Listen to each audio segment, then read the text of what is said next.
Hello and welcome to this lab lecture on multivariate regression. After you downloaded the data from the homepage and extracted this zip file, you can see three different files. One a project file, one template file and one final file.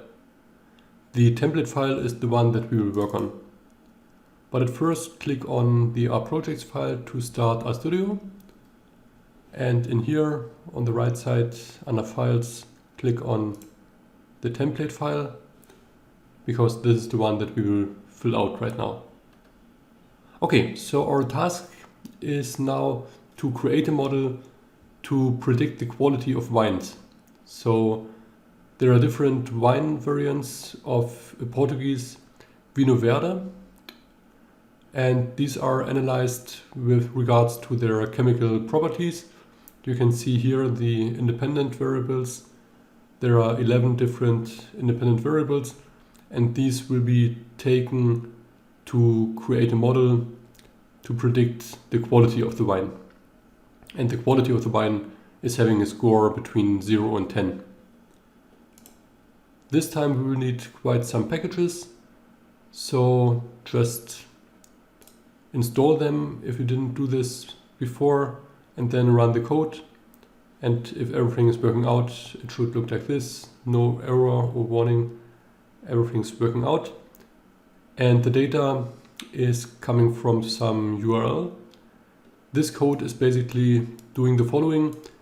If you didn't run the code before, then there is a file, a subfolder created called data, and the file is saved within this data folder. So let's do this.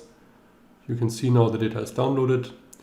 And if we click again, we can see now there is the data subfolder created with the file name wine quality red. And the next time we run this code, it's not downloaded again. It's just checking if there is the folder and the file, just load it directly into the data frame called df. Otherwise, download it at first.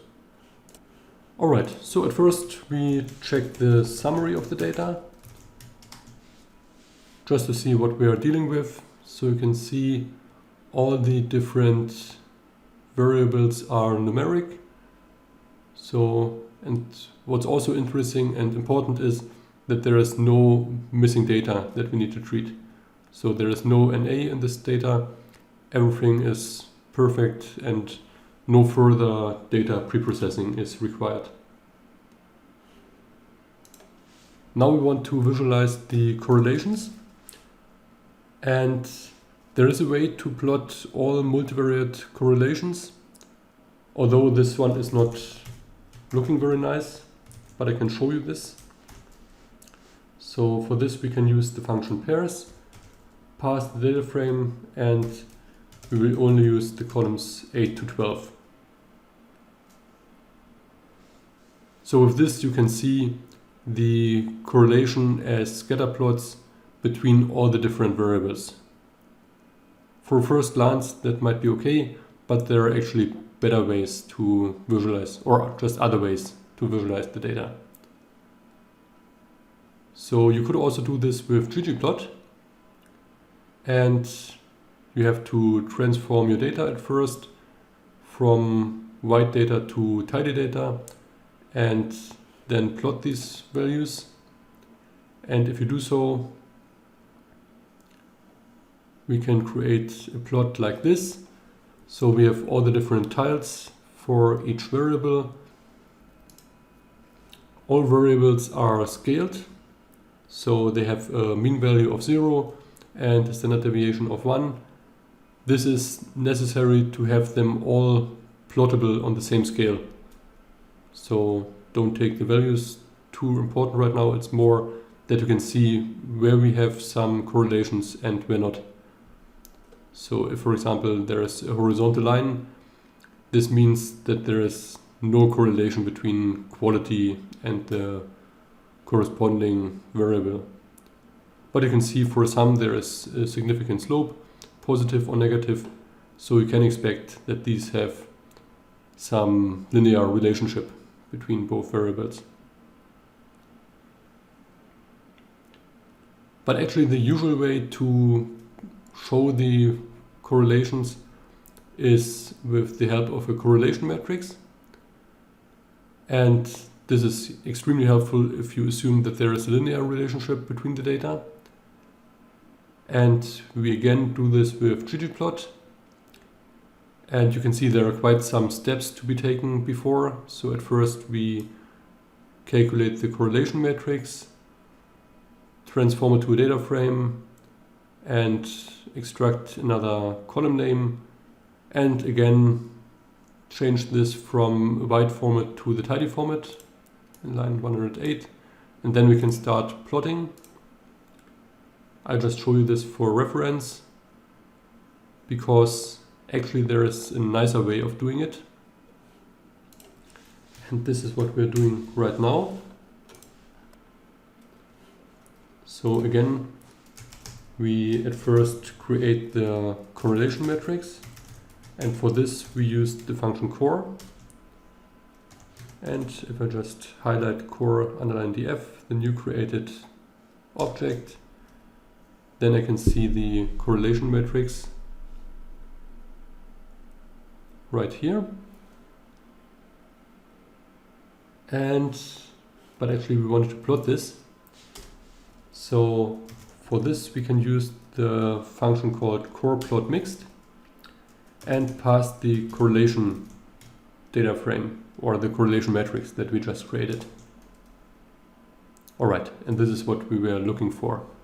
I will just increase the size of this so you can see we are actually interested in predicting the quality. And this is the last column in here. And the size of the bubbles represents the absolute correlation between both variables. So if there is a large circle, this means there is a large absolute correlation value. And if there is a very small, tiny circle, that means there is hardly any correlation between both variables. And the colors represent whether the correlation is positive or negative. So if there is a positive correlation, that means, for example, if we take here alcohol and quality, if the alcohol amount is increased, the quality of the wine is also increasing. So that's represented by a very high correlation value, or reasonably high with 0.5 nearly. And if there is a negative correlation, that means, for example here, I think that is volatile acidity. So if volatile acidity is increasing, the quality is decreasing. So this is the way you have to understand this correlation matrix. And we have here an upper triangle, which is graphically showing the correlation, and the lower left triangle is showing the same data, but with actual correlation coefficients. All right. That's all for the data preparation, or for getting familiar with the data. Now we can come to the modeling part. So we create a model, let's call it model, and we do this with the function for linear model, and we specify at first the formula, and that is going to be quality versus, and now we could add all 11 independent variables, but that would be a lot of typing, and for 11 still doable, but if you have a lot of different features, it's not doable anymore. For this we have this very handy dot operator. That means quality versus all other variables. So that's very helpful. And the second parameter needs to be the data, and that is going to be df. So let's take a look at the summary.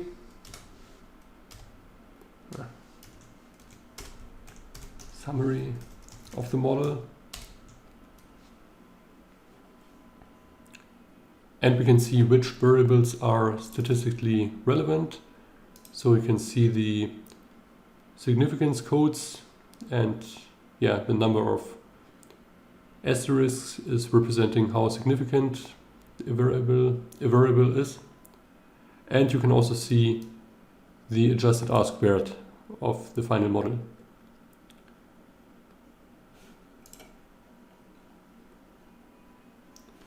Alright, so now we will create some predictions and we will save them as a new variable within our data frame. Let's call it quality pred in df, and the function we use is predict.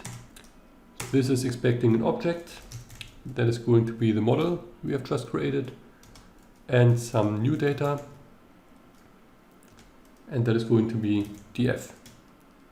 So let's run this. And now we will visualize this. So we will visualize the actual quality vertically and the predicted quality horizontally. There is a correlation, but it's not too good. But that is not to be expected because we have seen that our R² is not too high with 0.4 roughly. We also can see here a predicted regression line. The predicted regression line is represented in blue, and for reference we also put the perfect regression line, which would be a diagonal line. This is represented in blue, and we can see that the predicted regression line nearly matches the diagonal line, and this means there is hardly any bias, but the variation is quite high. But let's now come to the model performance. So we will create an object called model summary, in which we store the result of the summary function where we passed the model. And we are interested in the adjusted R². And here we can see it again. This is 0.36 more or less. And this is 0.36 more or less. So only 36% of the variability in the data is explained by the model. That is rather poor, so we should think about some more complex model, because this model obviously is not able to cover all the complexity of the data. We also want to check the error independence. So the residuals of the model should be normally distributed, and we can check this based on a QQ plot. For this we extract the residuals, and here we assume linearity if all points are close to this line. So let's do this. Let's store our residuals in an object called res. Residuals. This is expecting an object that is going to be our model. And now we can call QQplot from the package car and pass the residuals. And here we can see that our blue points are more or less close to the blue line. So we can expect that the errors are normally distributed. Alright, so that's it for this lecture. Thank you very much and see you in the next one.